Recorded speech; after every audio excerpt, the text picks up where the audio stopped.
Before we start this episode of Krypton Report, I want to take a moment and just give a shout out here to our Patreon. I know what you're thinking. Gosh, everyone's asking for money, and I get it. But our Patreon is only $1. $1 a month that helps us keep the podcast going. And what we do is we try to find interesting shows and topics and whatever we want to talk about. We've done, as of this little thing, our last recordings were on the Scream series. Brian and Tyler, that's me, do our own show where we record in the car, and it's kind of funny. And we talk about pop culture or whatever is going on. We also have the Supernatural podcast we've been reworking. It's taken some time just because of life. But we do movie commentaries as well. It's something that James and I have done, what we used to do on the main show that we've started doing here. So for $1 a month on our Patreon, you can get those shows. There's at least 4 a month. Also, there's my movie pitch show that I do. But also, what we want is if you're a Patreon, you can come on. You can come on the main show if you want. Or if there's something you want to come on and talk about, we can do it as a Patreon special. So all I want is for $1 a month, think about chipping in, joining our Patreon, and you have a voice to be part of things. Follow the link in the link tree or in the show notes below, patreon.com/KryptonReport. Part of the Press Play Podcast Network. Look up in the sky, it's a bird, it's a plane, This is Jason J. Lewis, the voice of Superman on Justice League Action. This is Mark Wade, writer of Superman Birthright. You're listening to the Krypton Report.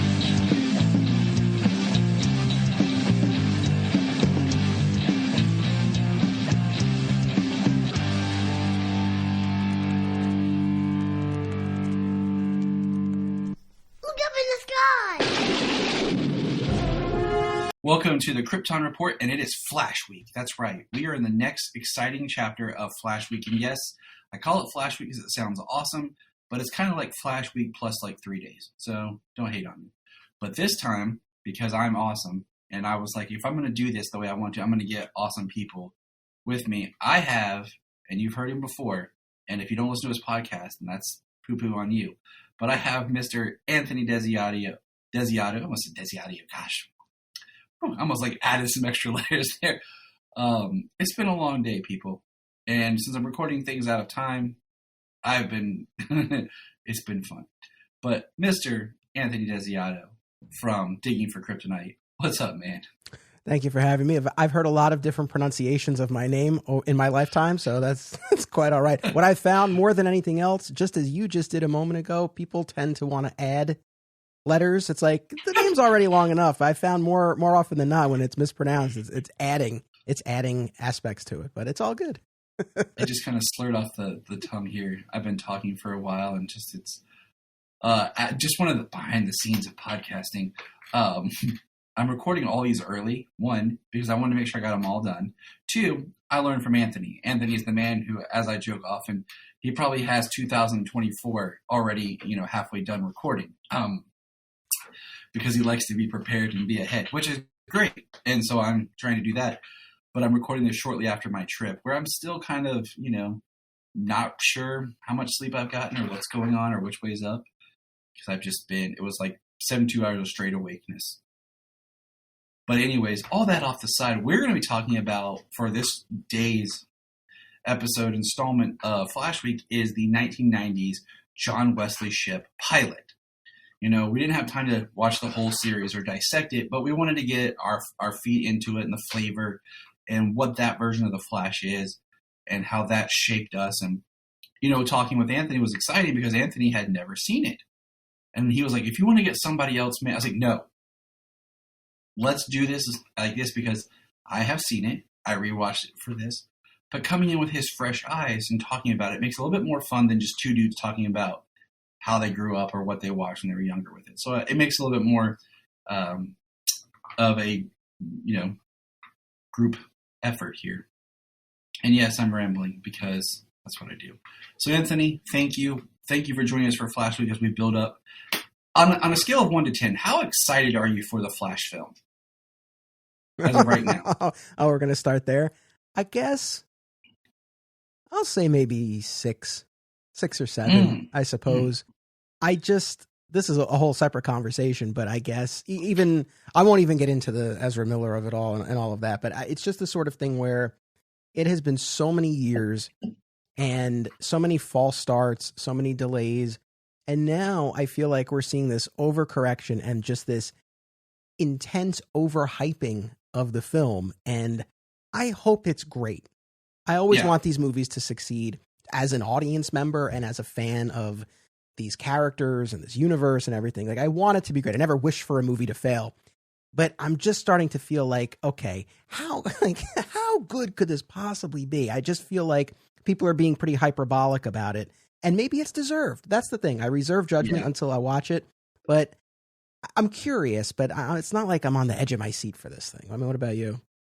I'm pretty excited. It feels good. I've loved the Flash. He's kind of my number 2, 3 character.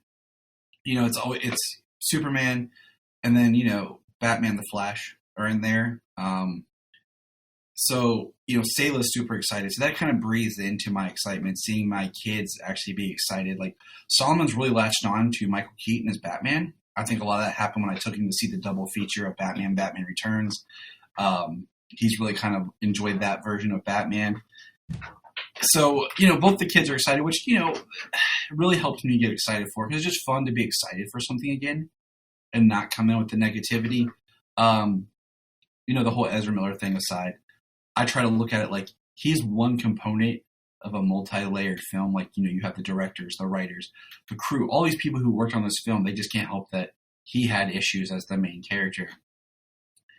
Or they had issues. Sorry, I'm still working. I'll remember. It's tough. But I'm excited. It's nice to feel excited again for a movie. And I'm with you kind of like with, jumping back, Wonder Woman 84, when it had all of its start and stop. By the time we got it, I felt like emotionally I was done before I even saw it. Because I'm like, you teased it here, then you pushed it back. You built my excitement up here, and you pushed it back.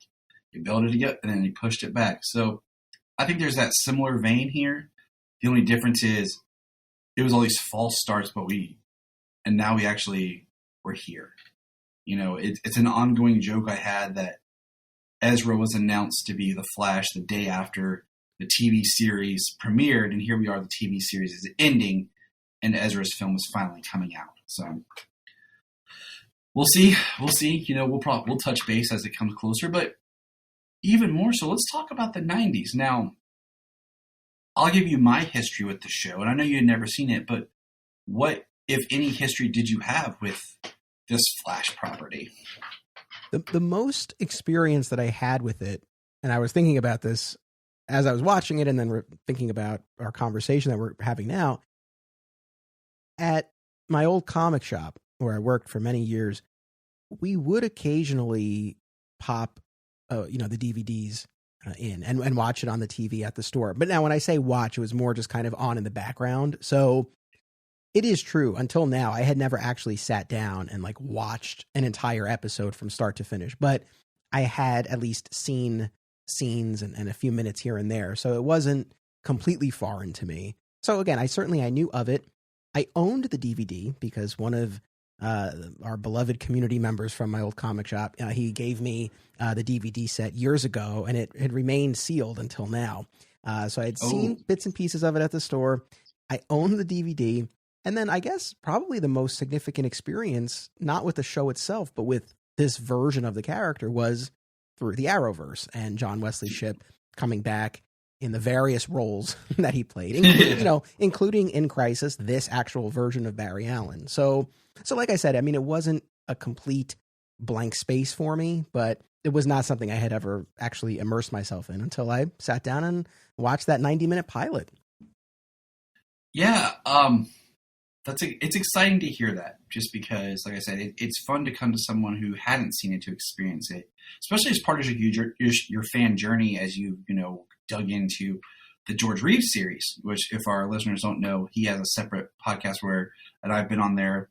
We're talking about the Adventures of Superman, so it's kind of fun to kind of see these different versions. My history with this is I watched it as a kid, but when I say I watched it, part of the history was it had a troubled past of being moved around and never finding its time slot. And that's part of what killed the series. But I remember parts of the pilot because I remember him running fast. And I remember him eating all the pizzas. And then there's a later episode I won't spoil that really sunk into my brain and stayed with me. And I remember that Halloween I wanted to be the Flash really bad. And I don't remember what I ended up going as, actually, because my mom was going to make me a Flash costume, but something happened. But I did have a shirt. And I got it from Kmart. It was it was like the Flash, the comic Flash, but it had the TV show logo. And it was like those, don't know if you're like puffy. So like it was raised, but it was an adult tank top. So it was like a small man's tank top. And I'm 5'5" at this time. So it was too big, but I had it and it was exciting. And then the show just, disappeared. And it wasn't until years later that when Solomon was born in 2015, I started buying a lot of physical media and stuff. And I was at Walmart one day when we were preparing for his birth, and they had the box set for $10.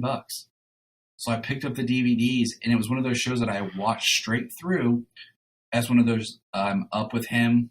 And, I did The Flash, and I did Birds of Prey, and I did the Superman the Animated Series, were these shows I just kind of had as I would be up with him at night to keep me entertained, to keep me engaged, and, I was up with him.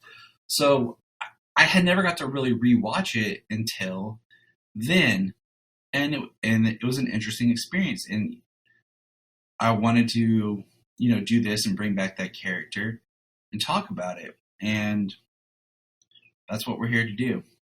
So, right on. No, I appreciate the opportunity to do this episode because this motivated me to finally crack open that DVD set and actually watch this, and it was really interesting. I mean, overall, I have to say, I genuinely enjoyed it. I don't. And that was me. Yeah, I mean, like, that was me. My next question, like, what was your general feel? Generally, I enjoyed it. It was again very interesting to see this early '90s attempt at bringing this character to the small screen, and of course, keeping in mind the context of this, right, on the heels of Batman '89. And this is the year after. Yeah, and you certainly see, I think, from the look to the music, certainly with Danny Elfman, you definitely see the influence of Batman '89, and just keeping in mind, like, we're still a few years away from Lois and Clark, so it occupies, I think, kind of a unique spot in all of this. So, but no, I enjoyed it. I mean, would I be tearing through the rest of those DVDs right now? Like, not necessarily. But it's something that I would definitely be open to going back to down the line. I did enjoy it. The other thing we're going to review for this Flash is a Patreon episode where what we're doing is we're watching the two Trickster episodes kind of back to back as one movie. Because, it's Mark Hamill and the Trickster, which then, what's neat about that is that plays into later of being kind of this proto weird. He was the Trickster in the Flash, before the Flash, in the Arrowverse Flash. So it makes it very interesting. And I will admit that, one thing that was interesting about the Flash TV series as a whole is at first they tried to stay away from doing his villains.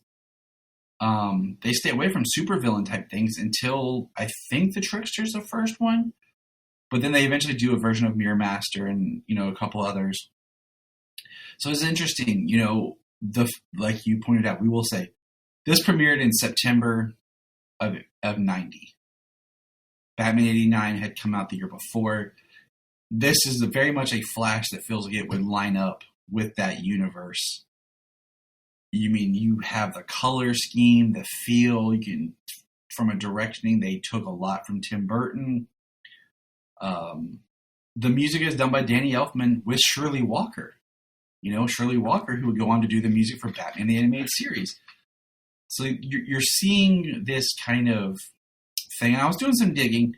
If it's interesting, they're like, we want to do another DC character. Well, Superman's, at this time is Superboy. 89, yeah. And so they decide to do The Flash. And bring The Flash for the first major live action debut. And, I had to do some digging too, just certain things about the Flash history and canon. Like, technically this is 5 years after Crisis, but we all know that the comics move faster than the TV or movies do. So I mean, we're getting movies now that's still pulling stuff from the 80s and the New 52, which was, 2011. So we're 5 years past Crisis. We're technically Barry Allen's dead, and Wally West is the Flash, but we're doing Barry Allen, first modern Flash. And I had to think to myself, like, his speed in this is done, differently. And I was like, wait, and I got thinking to myself, when did the lightning come into play? And it wasn't until later in Mark Waid's run with Wally West, and he introduced the Speed Force, when Barry started running and having the lightning. So in this, he's just running fast. There's no lightning. He's just quick. And I was like, okay. So I'm trying to take my comic book and place it, my comic knowledge into when this is going on. This is also so much. I would love to maybe one day do an episode with you. It'd probably have to be like a 4-parter of everything that Jeff Johns has done to comics that we now have cemented into our brain of a character's like legacy. Because sometimes there's things that pop up where I'm like, wait, when did that happen? Oh, Jeff Johns did that. Oh, okay, I didn't know that. And of course Flash and Hal Jordan being the two, I think, biggest ones, for example, especially, Barry with the whole Thawne retcon. We're so used to that, but that's not what this is. I know that was one of the first things I was struck by watching this was this robust, happy, well, slightly dysfunctional, but overall intact home life and family that he has. And of course, we know what happens to his brother over the course of the pilot, but still, yeah, you're right, because the death of his mother, certainly a huge part of Flash Rebirth when Barry originally returned in the comics, and Flashpoint. And of course, it has been a driving force in the TV show for almost a decade. So yeah, it did definitely take a minute. But no, I mean, I agree with what you were saying. And I was thinking about that too. And with both Flash and Superboy, the fact that we are now in the comics in this post-crisis era where Clark Kent was never Superboy before becoming Superman, and Wally West has now succeeded his predecessor as the Flash, yet these live-action depictions are adhering to that pre-crisis continuity. It's funny because in the case of Superboy, I get it. I mean, I understand why, and of course there was this this long history of Superboy in the comics and everything. Not that Barry Allen didn't have a long history, but this ties in with the other thing that I was thinking about, which is before the show. I mean, what would people have known of the Flash? I mean, I feel like Super Friends was kind of it. Super Friends, and then he appeared in a couple episodes of an early cartoon series that DC did, and then of course the Legend of the Superheroes little special that they did. Other than that, there's no Flash within the comics. Yeah, so that's why. So I guess this kind of cuts both ways, because I part of me was like, well, it's not like the general audience knows Barry Allen per se, so it's like why not try to sync up with what's going on in the comics at the time? Could have been an early attempt at synergy, but on the flip side, I mean, it could just be that the creators had more affinity for Barry. Maybe they saw more of a path to, kind of an episodic weekly engine by having him in the crime lab, right? That opens up a lot, and he's investigating cases and things like that. Also, too, it's like if you bring in Wally, well, who was Wally inspired by? Who did Wally follow? Yeah. So like that opens up a whole thing. So in a lot of ways, I think it probably was cleaner and simpler to just stick with Barry. But I was thinking about that. It's like for people like the general CBS audience watching this in September 1990, it's like what of the Flash would they have possibly known other than maybe he's red and he's fast? I mean, I can't imagine that the average viewer knew much more than that. It makes you wonder why they didn't do some sort of, like we've seen before, like amalgamation where like it's Barry's story, but we're going to call him Wally because if someone goes and buys a Flash comic, it's going to be about Wally West. I mean, we're going to get in this episode, and we'll talk about, we get Linda Park. Yeah. I know. But so that's kind of our service. We'll dive into it now. We'll get to the Flash, and neither of us are huge experts in this, but we're just talking about it as we kind of go through the history of the media of where the Flash has appeared. and this being the first prominent live action appearance of this character, because but when you listen to this episode, you already have heard me rant about the Legends of the Superheroes and the horrible Justice League pilot that I put nobody. I did that myself so that no one else had to suffer with me to do that. It's rough. It's rough. So the pilot, is basically another example of a made-for-TV movie. It's like an hour and 30 minutes. And I say another example because that's what they tried to do. And this is kind of the first one with the Justice League of America series in 97. And this is what they tried to do too with Lois and Clark in 93, right? Mm-hmm. I'm about to say my 90s should get mixed up. Was you have this, in case the show doesn't work or doesn't get picked up, well, we have a made-for-TV movie that we can air and promote. And, that was a thing. Like, we don't see made-for-TV movies anymore. They usually just get dropped to a streamer, which is just weird to say out loud that we don't see made-for-TV movies anymore. But in my notes, I had to make sure I highlighted pre-Jeff Johns. We have it open that it is Barry's brother, Jay's birthday. And, of course, Jay is an allusion to Jay Garrick. And I was like, I don't remember him ever having a brother in the comics. But then I'm like, I haven't read a whole lot of pre-Crisis Flash. Like, I've been reading a lot of Flash, but it's been Mark Waid's Wally. And then, I finished reading all of Rebirth, all the New 52 Flash. But I don't have that much pre-Crisis. And we are introduced to the Allen family. And we have Henry, and we have Nora, and we have Jay's wife, whose name I didn't see. We have Barry's nephew, Sean, and then his girlfriend, Iris, the artist, Iris. Yeah, different take on Iris, and I was surprised to learn that she's written out of the show after the pilot. Yeah. I mean, I wasn't floored because I was aware of Tina McGee and that becomes the central relationships. I did know that, but I guess more so I didn't realize that Iris was in the pilot and then dropped after that. And yes, the fact that we have this whole, Iris did not ring true to what I think of with respect to the character. She, they played her, they definitely went kind of in a younger, more immature direction. So much of the tension between the two of them, he wants to get married and settle down, and she's more of this free artistic spirit. And it's the 90s, man. It's the 90s. Yeah, but it's like she was there, so I guess I appreciate that. But yeah, it just didn't feel like any Iris that I would think of. It's so weird how we get. I'm looking at you every version of live action Green Arrow, where we get the character. There's their main love interest, but somehow they give them somebody else who they just made up for the show or as another character that, so I get that. And I guess I don't know, but it's interesting when you see a show where the pilot is made and then by the time they get to the next episode, part of the subplot that was in the pilot is just dropped. And Iris being that she's written off and the show continues without her. And that's a big part of who Barry is.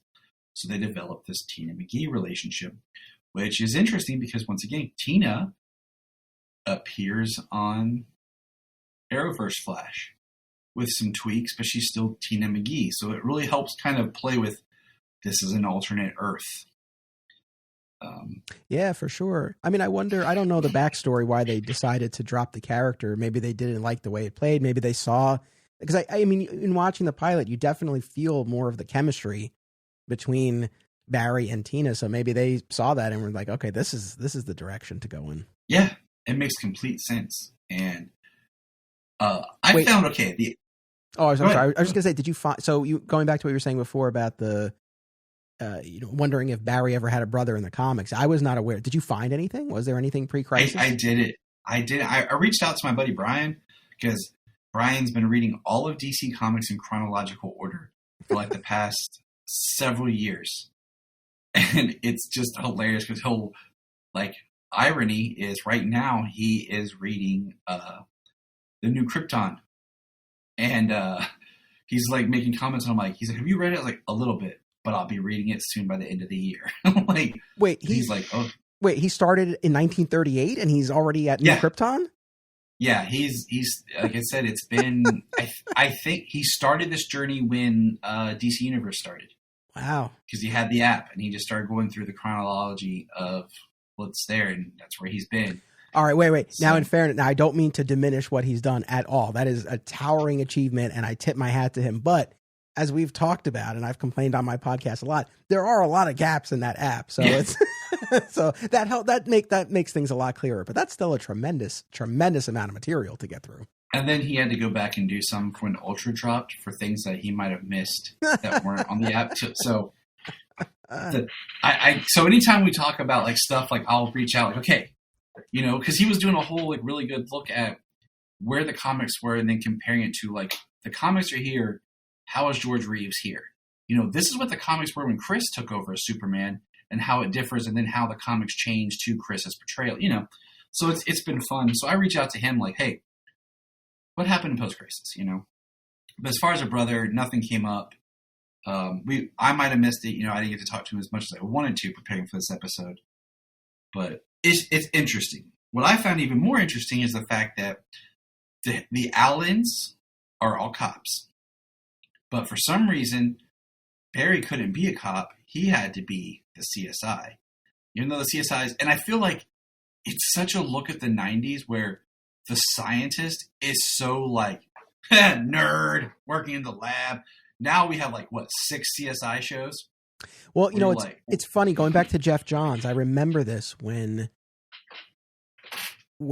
they announced and when they started publishing Flash Rebirth. Again, not the 2016 version, but the original version that brought Barry Allen back after his brief return in Final Crisis. And I remember Jeff Johns in interviews talking about how he really wanted to play up the CSI aspect, and how now, because like you said, of all of these shows and everything, and just the advancements in the field, it's like it's a much bigger thing now, and at least people have far more awareness of it. I think that's probably the biggest thing, and respect. And I was thinking about that in watching it. I was like, you know what? I mean, look, I have specific feelings about Jeff Johns bringing Barry back in the first place, and that's a separate conversation. But yeah, it does. It's for that podcast we'll do in like 2 years about Jeff Johns. Yes. But in watching this, I did say to myself, I was like, oh, he is right on that front, because yeah, you see this attitude towards Barry and the crime lab and the family in particular, like very dismissive. He's like the black sheep of the family because he's this crime lab technician and not a cop out on the street. And it's so funny. It's like, yeah, but again, this was 30 years ago. That right there is scary, just saying out loud. 33 years ago. So, all right, we get the point, man. Okay, calm down. But dude, can we just say John Wesley's like 90s wardrobe is awesome? Like yes. Some of those outfits he's rocking it's that point where it's just 90s enough, but not enough to be like awkward 90s, but like to be like, that looks good. Look, you know, turtlenecks and stuff, and but it just, to me, it was funny because he's like, I gotta get back to the lab. And then later when he shows up outside, they call in, you know, all the police and everything to investigate. And he shows up and the TV cameras, and this is where we are, Linda Park. She's like, Linda Park with the news. And they're asking questions, and he's like, I'm with the crime lab. And they're like, oh, cut. Like, they want nothing to do with, like, the people who build and gather the evidence, that analyze things, that help the detectives piece it all together. I was just kind of like, dang, that's very harsh. But we also meet Julio in this scene. Now, I gotta think, like, Julio, I think, is a really cool character that I don't think they've ever introduced in the comics, as far as I know. Not that I'm aware of either. I mean, it's funny because it's like I've read a lot of Flash, but the bulk of it has been Wally. Yeah. It was the Mark Waid run and the Jeff Johns run. And I've read some of the New 52 and Rebirth and Beyond Flat, but not a ton. And you know, I certainly remember, you know, Patty Spivot, for example, like she was in the mix and everything. But I don't know that this character ever made the leap. I love the actor, and of course he's done a bunch of stuff, and he was on Becker, for that run. But Yep. of course, the thing that I instantly think of is Boy Meets World, when he was the Mr. other Turner's young friend. teacher. Yeah, He was a music teacher, wasn't he? Was he the music teacher? I forget. I've been following Pod Meets World, the rewatch podcast, and I have it. I'm just behind on it. And just as a quick tangent, I was not rewatching along with them. I was just listening. And then, like a couple of weeks ago, I was sick and I was like, I wanted to put something on. And so I actually watched a bunch of the upcoming episodes. So now when I listen, I actually can kind of picture it more clearly, but I haven't gotten to that point. I think he comes in the following season of where they are right now. But, no, I love that guy. I think it's a cool character. I mean, I have no idea what sort of storylines they give him, what sort of role he serves in the rest of the season, but definitely was a welcome part of the pilot. I was thinking like he would be like, so many of these characters are introduced on these shows that they've found ways to bring them into the comics. I'm like, this would be a really cool character to really give Barry a best friend who's not tied to superheroing. Because I've read a lot of, like I said, I read Flash Rebirth, Jeff Johns, and then I read the New 52, Flashpoint, and then New 52, and then into like Rebirth, 2016's Rebirth. And that's been my biggest chunk of Barry flashing. I need to go back and read some other things. But Julio comes in that we see that they're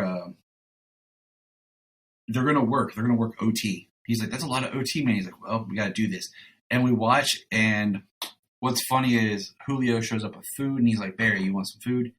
Barry's like, nah, man. He's like, why do I even bother? And Barry's like, you want my sandwich? He's like, yeah. He's like, that's why you bother. And then next thing it was like 3:30 in the morning. Barry's still going at it, and Julio's like, man, I'm out. And he's like, I'll see you in the morning. And I was just kind of like, what morning, dude? It is the morning. And it's like as soon as Julio leaves, Barry gets struck by lightning.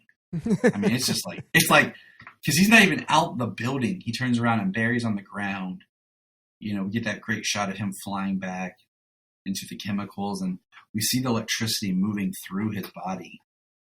And he's laying there. I got to say a couple of things, building off of what you've just laid out.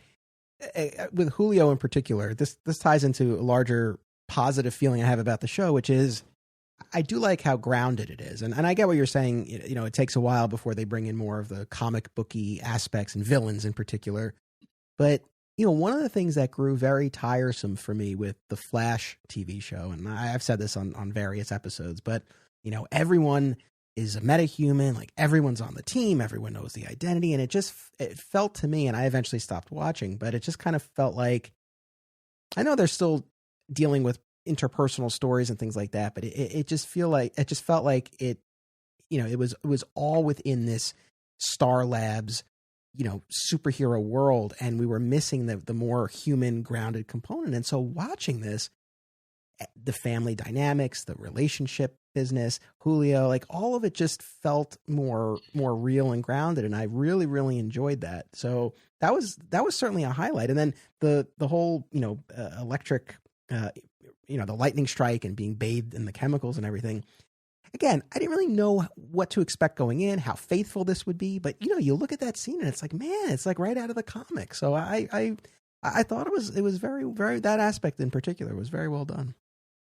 Yeah, it was, because we're dealing with lightning and chemicals. We haven't introduced like the particle accelerator or any of that type to make him even faster. The Speed Force and all that. But what you were saying about the groundedness, and our listeners, this is a little update for a later episode. Jania rewatched the Flash 2014 pilot with me. And we talked about how one of my favorite parts in that is when you see Barry show up at the crime scene and he's examining things, you see like what's in his brain.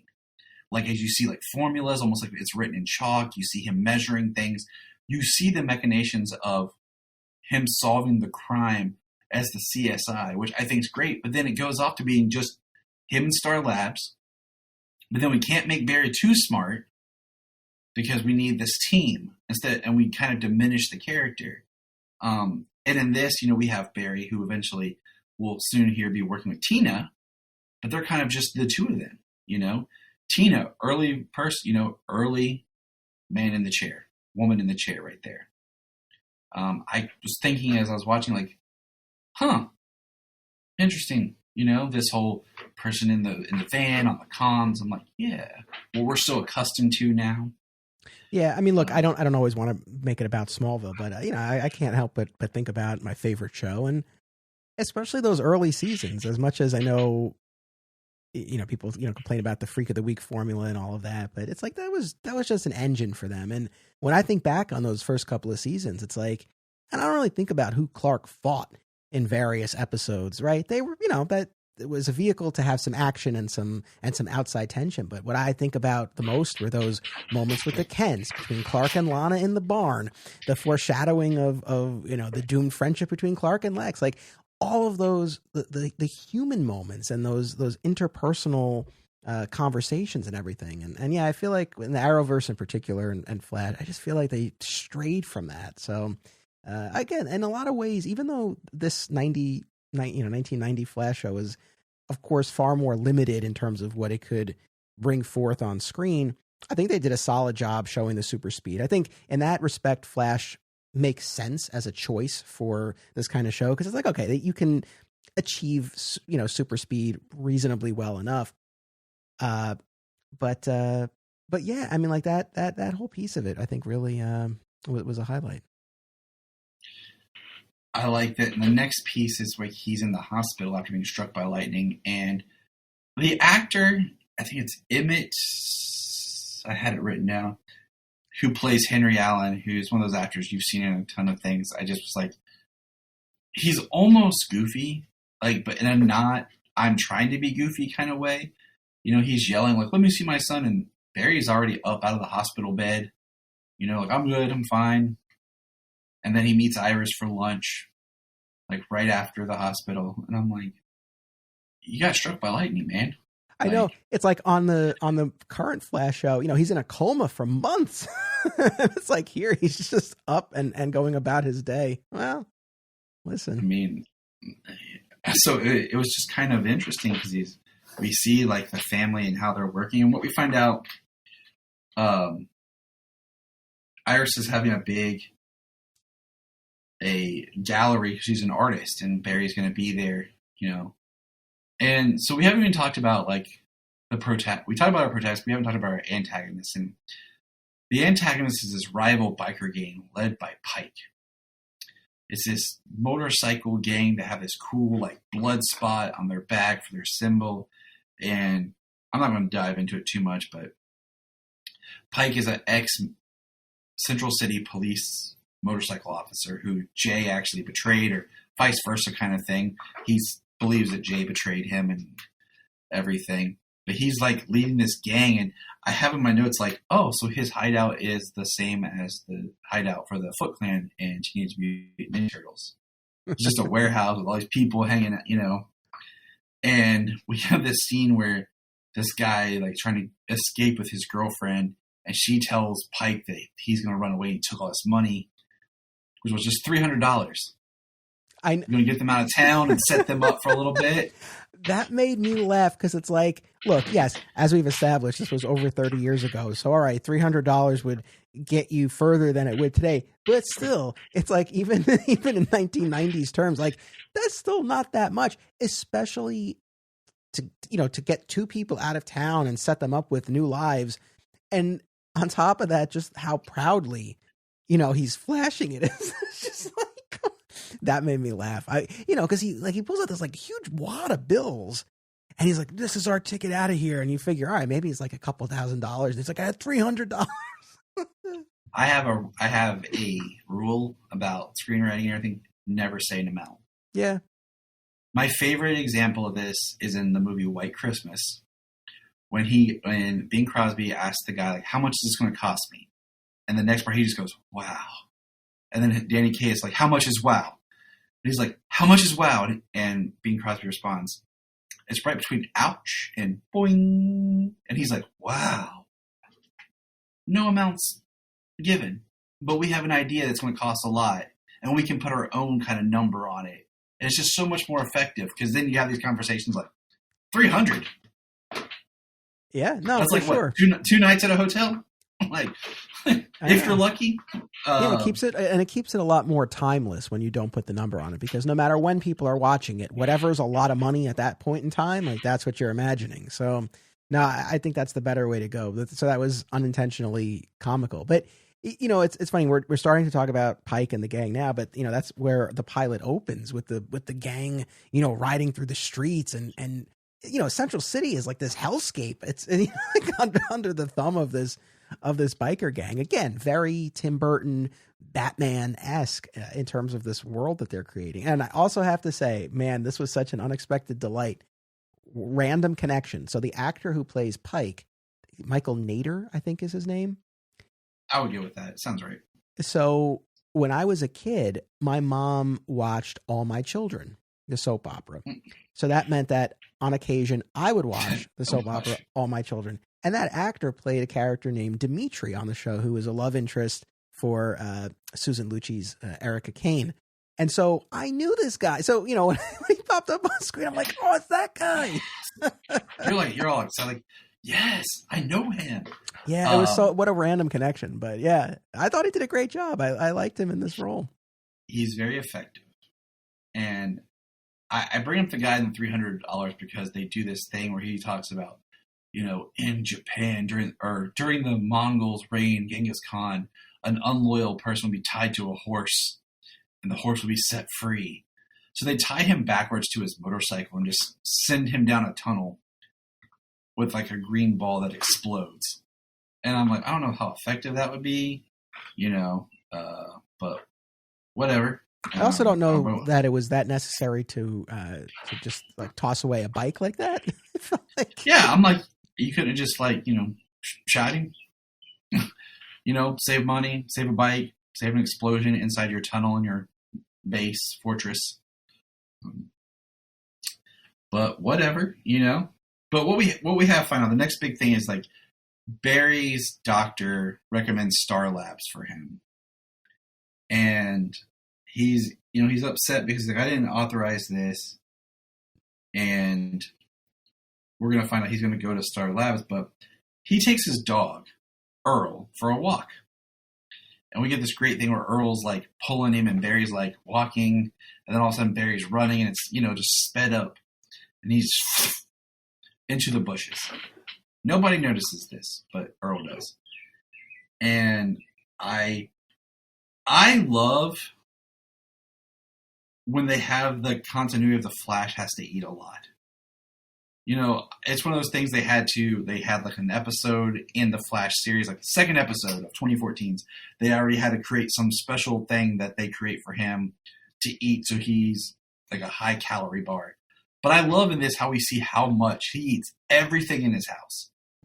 And then he's like sitting there like, Earl, you want some chicken? Like, he's like, I can't believe I'm still hungry. Like, he just keeps eating. And I always find that such simple built-in humor that I wish that they would take more. Like, I feel like that's a scene that's kind of alluded to in Justice League or either version, because we see Barry eating the pizza, talking about being a snack hole. And then he gets to the Batcave with Alfred. He's like, I'm kind of hungry. Like, I feel like that was just, we should have just had him eating like the whole time, just something in his hand. But when he gets, what we have next is he runs, the big thing is he runs to Crystal Beach, and he says, we find out he's just out. He goes to catch a bus. He's a flat tire to go to Iris's gala. And next thing you know, he's in Crystal Beach, 30 miles away. This is one of those scenes that I remember as a kid because, like, his clothes are all torn. Yeah. And, he tries to call Iris, like, hey, I don't know how I got here. Will you come get me? She just hangs up on him. And he's trying to figure out what. And that's why when he gets to Star Labs, he's already like, okay, something's going on with me. Please help me. And how did you feel about just the whole, like, the effects, the running, and everything that we get? I thought it worked well for the time, for what it was. The torn clothes. I know it definitely creates an impression, but it tracks at least. My favorite is the shots of like POV running fast. Yes. how he's perfectly running on a road or a sidewalk. You know, like, oh, I'm glad he, you know, respects, you know, the same pathways that a car could drive, recording this footage to be played back later at faster speed, you know, faster frame rate to make it seem like it's going faster. So good job on that, Flash. Yeah. No, I was, you know, that's the thing. And it's funny too, is whether we're talking this or Lois and Clark or Adventures of Superman, as I've been going back and looking at these older things, I never really have an issue with, again, any limitations in terms of the production, the technology, the effects, because, you know, you recognize the time in which they did it. And I feel like more often than not, I just come away thinking, wow, it's actually pretty incredible that they were able to pull that off. It's, you know, it tends to be story things that I kind of bump up against. Where I'm like, oh man, you guys couldn't have figured out something better than that. But as far like as Lois eating frogs. Oh my God. That was a fun discussion we had, but yeah, man. Yeah, it was, but yeah. But rough material. I completely agree with you, because that's how I feel. Like, even watching, you know, 2014's Flash and certain early episodes with the CG is kind of a little, I'm like, you know what, I just let it go, because they're trying to do the best they can with what they have. And I'm just happy I have this compared to being super critical of the limitations. Just enjoying, you know. But we do get Tina calls Barry, tells her to meet him at Garrick Avenue. And you know, it's a really great interaction when he meets her, because we have this like almost meet cute of them being like, you're not what I expected. You know, she comes walking in, very 90s fashionable. And she's like, well, you're not what I expected. And we find out she's the only person at Star Labs, because somehow Star Labs is always understaffed. We get a quick backstory. Yeah, I know. but they have these government contracts and everything. And we learn that her husband died in an experiment that he ended up running on himself, because they wanted to do human testing and he didn't want to do that. And so that's kind of like Tina's backstory, is she's now the only person working at Star Labs. And then when you get the obligatory, the Flash is going to run to be tested, and she hooks him up, you know, we see the suit. It's kind of this red suit, and he's talking about how he feels like it's connecting to his muscles and he can feel it. And she's like, well, that's what the suit's supposed to do to help with all the stuff that, you know, he would need. And he takes off running, and she's monitoring him. And I wrote it down, but the first time he runs is on a treadmill. He gets to 347 miles per hour. And I kind of skipped over this part because I had it backwards in my brain. But Tina takes him to eat. He eats like 10 large pizzas. Yeah, I know. And even the waiter gives him a little sass. He's like, another pizza? You know, and Barry's like, I feel like he says like, I feel gross. Like, is this disgusting? And she's like, no, like, you're burning lots of calories. Like, I get it.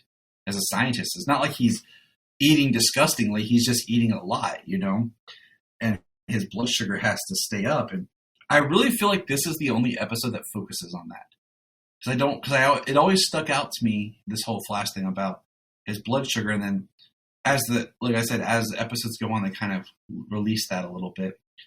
But the next day he's running, and Tina says, you're getting like 500 miles per hour and all this, and you're going to create a sonic boom. And then he picks her up and he runs with her. And it's great because, like, as he's running, her shirt starts ripping. The sleeves are ripping off and everything. And then he's like, yeah, I wanted to give you, you know, a chance of seeing what it's like. It was 570 is what I have. Yeah, I mean, it's fun. You know, like we talked about with the, you know, with the dollar amount. And, you know, similarly here, to actually put a number, you know, on the speed, it's like, it doesn't, I mean, I know that's a staggeringly high number, but for the Flash, it doesn't really feel that fast. Like when we think about, you know, in the comics and then the recent show, it's like, oh, he's running at the speed of light.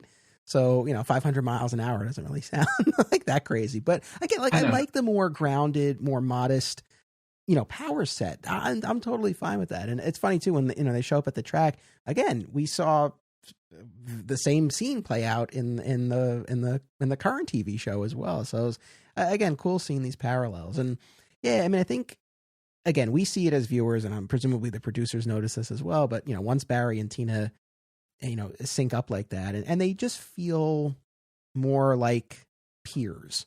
and equals. Simpatico. Yeah, and again, in a way that it definitely doesn't with Iris, you know. And it's funny because I looked up, I think, how old John Wesley Shipp was at the time, and I don't know, was it like mid-30s or something at this time, early to mid-30s? I mean, you know, so I don't know, you know, exactly the age difference between the actors, but like it just, and again, I know obviously part of what they were going for was that, you know, he was ready to settle down and she wasn't, so it tracked that she played younger, but I don't know, I think they maybe overshot a little bit on that. Like it just, again, I can understand why they ended up dropping that character and relationship. They were like, yeah, this Tina character, that's where we're going to put our money.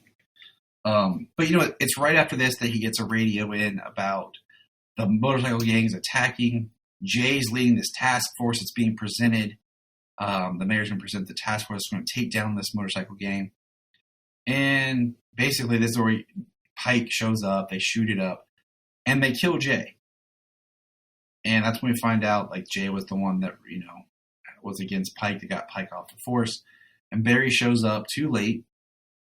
He runs to find his brother. When he finds out, we get a great howling, you know, no, as Barry stands holding his brother, like, one thing is, his brother looks significantly older than him. You know, at least, I mean, you'd almost cast the brother to be the dad. Right. Like, the brother's like, you know, we have young, physically fit, John Wesley Shipp, brown hair, not blonde like Barry Allen. We can never get a blonde Barry Allen, apparently. No, we can't. It's not allowed. And then we have his brother who's like completely gray. And, you know, it almost like that kind of been built into the family dynamic story that maybe, for lack of a better term, kind of foreshadowing that Barry was an accident, you know, an accidental surprise. The idea that he's an accident and the accident makes him, you know, kind of this, that why there's this age gap, because even his dad seems even older than what you would think, you know, Barry's dad would be. And, you know, that it's never brought up, but as I was just thinking, like, as a writer, like, that would be something that's interesting, like this dynamic that everyone's much older than him. So that's why they coddle Barry like a baby. And that's why he's like, you have to be the crime. You have the brains, not, you know, later at the grave, the dad says, you know, I never made it past sergeant, but your brother could have been chief or anything he wanted to be in the police force. So he just, I mean, what did you think about killing off Jay? Because, you know, we talked about how Geoff Johns inserted the death of Barry's mother and made it part of the origin story, and of course has been a driving factor now on the TV show and the DCEU. Like, this is now kind of an ingrained part of the character that Barry's mother is killed and his father is blamed for it, and Barry has to, you know, deliver justice for, you know, for both of them. So here it was funny because, again, I did not know how this pilot was going to play out. I mean, I had a feeling pretty early on that things probably weren't looking good for Jay, but, you know, but when it started, like I was saying before, I was like, oh, this was very, you know, refreshing, that it's like, oh, it's not that his mom's dead and this and that. It's like, oh, like he has this intact family unit. So, because again, and, you know, we've talked about this, not every character needs to be driven by tragedy, through that tragedy, that guilt, that, you know, quest for retribution. It works great for Batman, for Spider, but it's like not every character has to have that. That's one of the issues that I have with Geoff Johns, is like he takes over Barry Allen, takes over Hal Jordan, and all of a sudden now, like, these are you know, ingrained Geoff parts Johns of their parents. origin. He's like, if you're a parent, you're gonna die. I mean, essentially. So, you know, I was pleasantly surprised at the start of this, and then it's like, oh, okay. But so now we still have the, you know, the death of a family member. So, I mean, like, how did you feel about it? I agree, because I feel like Barry, in a lot of ways, like they always say Superman's hope, but at the same time, I think Barry Allen in the comics also represents a different kind of hope and brightness. And sometimes in the comics, they go back between Barry and Wally, but they both kind of represent the light, you know, the on the streets boots hero that people identify with. And he doesn't have to be birthed from tragedy, you know. And if I hadn't already known what was going to happen, I could see me thinking, like, Jay's going to be the police officer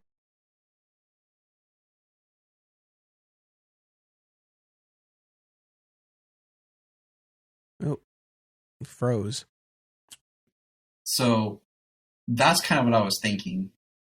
But I knew where it was going to go because I'd seen it before. But at the same time, like, that would have been kind of interesting. Like, this new vigilante hero type, and I feel like vigilante, they don't really use the term because it's a different time. They weren't thinking that. But, Jay dies and Barry goes, he eventually figures out, using like where the tire tracks and everything is, where Pike and then Barry asked Tina to make him a hood and gloves. And then he's like, they have their symbol, I have mine. He shows his homemade drawing of a lightning bolt. And then the next scene, like, we see the full-on costume. And I had to chuckle because, like, she made a hood. She made gloves, but then she went ahead and made him a lightning belt, little things around the gloves, and the ears, built-in earpieces that, this whole aesthetic. It just kind of made me chuckle because, like, that's things like, I think Batman Begins kind of ruined everything for us about how, like, everything's important to the superhero costume and how it has to be, like, where it comes from. And, back then you just rolled with it. You're like, whatever. Yeah, put some flair on it. What I mean, do you like this costume, this look? Yeah, I mean, the belt straight up Wally West's belt, because Barry's was always the circle and Wally always had more of like the V. I like the suit. I mean, it makes complete sense for the 90s. You just came from the Batman 89 where, like, it was a muscular suit that was built in. I do think it's interesting they did the choice to do the full red boots and not the yellow boots. So that, and we have the Flash show up, like, with full on costume. He attacks the gang. It's a great fun. We're now, like, we're like about at the 50-minute mark as far as if you're looking at, like, the pilot of him actually showing up. The police find 6 of the bikers. The bikers they can never catch. They now have 6 thanks to this ghost or demon. And it was fun because we're here and Barry's going after Pike's group. He's Iris breaks up with him because she needs space. And I felt bad for him, but he's on his quest to avenge Jay, and Tina's helping what she can, following him around in her van. We get a great scene of Barry walking around, and he, his blood sugar drops, and the police see him like, Alan, he steals somebody's clothes. That's what cracked me up. And the cop, the one cop that's in the car with him, would later be the mayor on the Flash show, the current Flash show. Oh, I didn't make that connection. Oh, that's cool. Because Berlanti worked as like an assistant or like a flunky on this original show. So he's always been a fan of the character. And he's, known these people. That's why there's so much references to this Flash in the new Flash. Yeah, I mean, I have to say, I appreciate that even more now that I have a little bit more context for this 90s show. But even before that, one thing that I definitely appreciate, even though it didn't have as much personal significance for me, but, having John Wesley Shipp there generally, but especially in Crisis when he was playing the Flash of Earth 90 and he makes his sacrifice in Crisis. And, we see a clip of his, of a scene with Tina from the pilot of the show. And again, even there, I appreciate it for fans of that show to have that degree of closure for a show that just got canceled was really, really special and cool. And that's why I know you and I have talked about this, but it's like, I wish that Crisis could have given us something similar for the Lois and Clark, the New Adventures of Superman characters. Cause again, same thing there. And that ran for 4 years and they got canceled on a cliffhanger. It's like, man, it would have been really nice and satisfying to kind of get even just like a 30-second thing where you get some kind of button on those versions of the characters. My thing was the scene where it's the death of Superman. Like, that could have been Dean Cain and Terry Hatcher. Yeah. And that would have worked because of the time frame and everything. And the fact that you could have, the way that scene was in the episode of Crisis, they could have filmed them separate and then composited the shot together. It's just Lois over him laying there. I mean, it would have been so easy to film. But, and what's neat is that scene is in this pilot. Yeah. It's him and Tina finally kind of coming together where he admits, that they're going to work together, and she's like on board with it. And it was kind of exciting because I forgot where that scene was in the original show, but it is here in the pilot. And basically what happens is Barry learns, he tries to get the police to go in and raid Pike's lair. Barry learns that they're going to go and bust all these criminals out of jail. We get this great scene of Pike on his motorcycle rolling through the jail. And Barry shows up. He disarms the Pike's men are shooting at the cops from inside the jail. Of course, they're more well-armed than the police are. Flash zooms in, takes out their guns, punches a bunch of people. He pushes things and runs away. And we get a great shot of him on the roof with like fog, very, Batman Burton era. And he defeats Pike by basically spitting him in a tornado and taking him up, sucking the oxygen, and then they arrest him. And, it's a very fun, climactic, Flash battle. My kids walked in at that part. They were going to watch it with me, but then they were like, nah, we're going to go play. But, at the end where he's actually in costume doing stuff, they were a little bit more interested. And, at the episode comes to a closure where Julio, he's back, been absent for a while, is at the Allen home. They're having dinner again, which is kind of a bookend to where the episode began with the Allens all at home. And they're like, where's Barry? And they're talking about the ghost, the demon or whatever. And Barry's outside talking to his nephew. And he's basically like telling his nephew, like, I miss your dad too. But if you ever need me, I'll be there in a flash. And it's a very nice way of like bringing that story and like how, and I don't know if they wanted, some like the nephew to kind of be this parallel to like what Wally would be or something, like what their farther, down the road game was or something to make a kid Flash. But it's a really good pilot. It's also really good if you just look at it as a made for TV movie. And it hits all the beats that you need for an origin, all the, the action beats and everything. But yeah, and Tina agrees that she's going to help Barry because Barry's like, I want to keep doing this. I want to help people. And she's like, okay, I want to help you. And, she gave him a whole speech about, I want to help you for you, not because if anyone else found out about you, like the government's going to take you away or do this to you. So it really sets up, like you said earlier, the engine for the series. But any final thoughts, closure, points you want to articulate on? I don't want us to run too long, No pun intended. No, it was, to your point, I think it was satisfying. Like I said, I don't know how likely I will be to make my way through the rest of the episodes, at least anytime soon. But I feel like I now do have a good sense of this iteration of the character in this show. And that, TV movie pilot really did a great job. The other thing is, for years, like I've seen and heard the names Bilson and DeMeo, like the showrunners of this. And it was only in the past couple of years that I made the connection and realized that Danny Bilson is father of Rachel Bilson from the OC and a bunch of other things. So I just figured that out just now. Yeah, so that's a fun connection. But I really I enjoyed this. Like I said, I thank you for the opportunity to come on and talk about it and for the motivation to watch it. I guess the last thing I'll say is, while I did enjoy it, I can also see maybe why this only ran one season.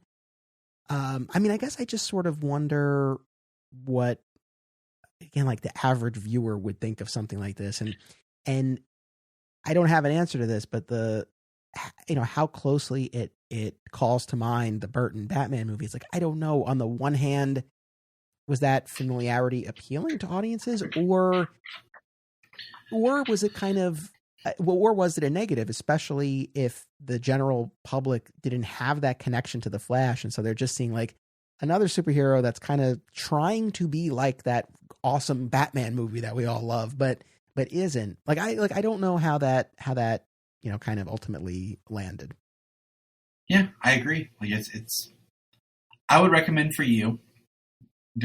go watch the 2 Trickster episodes just to see how that plays out. It's farther in the series and getting to see Mark Hamill. There's also something else I want to see you see in it, but I won't tell you what it is till after you watch it. Okay. So after you watch it, just shoot me a message because I'll point something out to you. And then the episode that I really liked was, I had it written down. It's the one with Pollux. That's all I'm going to say. I'll look it up and I'll send it to you. But All right. I want to thank you for joining us for today's episode of Flash Week. And I look forward to other conversations with you down the line. So thanks. Give everyone a quick shout out of where they can find you. Sure. So I host a number of podcasts, Digging for Kryptonite, another exciting episode in the Adventures of Superman, and Summoning the Zords. And they're available on all major podcast platforms. So wherever you listen, they're there. You can also watch them on YouTube. And for everything, including my documentary projects and social media handle, all that stuff, if you go to flatsquirrelproductions.com, everything's linked there. So I appreciate anyone who checks out any or all of those shows. Awesome. Well, thanks, Anthony, for being here. We appreciate it. And to all of our listeners, remember, Look up in the sky. We just want to say, if you've enjoyed this podcast, please check out other podcasts on the Press Play Podcast Network. We're going to press pause and hear a few words from our other podcasts on Press Play Podcast Network. Hello, Brooks here with the Books with Brooks monthly book club podcast. Here's how Books with Brooks works. We read one book a month, and then we talk about it. Classics like Stephen King's The Shining, debut novels like We Are the Brennans by Tracy Lang, and tons of other compelling, life-changing stories, one book and 1 month at a time. So come read along with us, and then listen in. If you are like Tyler and James and can't get enough super talk, check out these other podcasts. Digging for Kryptonite, Supergirl Radio, The Last Sons of Krypton, The Superboy Legacy Podcast, All-Star Superfans, Superman the Animated Podcast, The Aspiring Kryptonians, Always Hold On to Smallville, The Geek of Steel, and Truth, Justice, and Hope. Remember to check out Krypton Report on all social media platforms. Go to linktree.com/Krypton Report. You find all of our reports. This is Dan Jurgens, and if you want to have a good time, keep listening to the Krypton Report.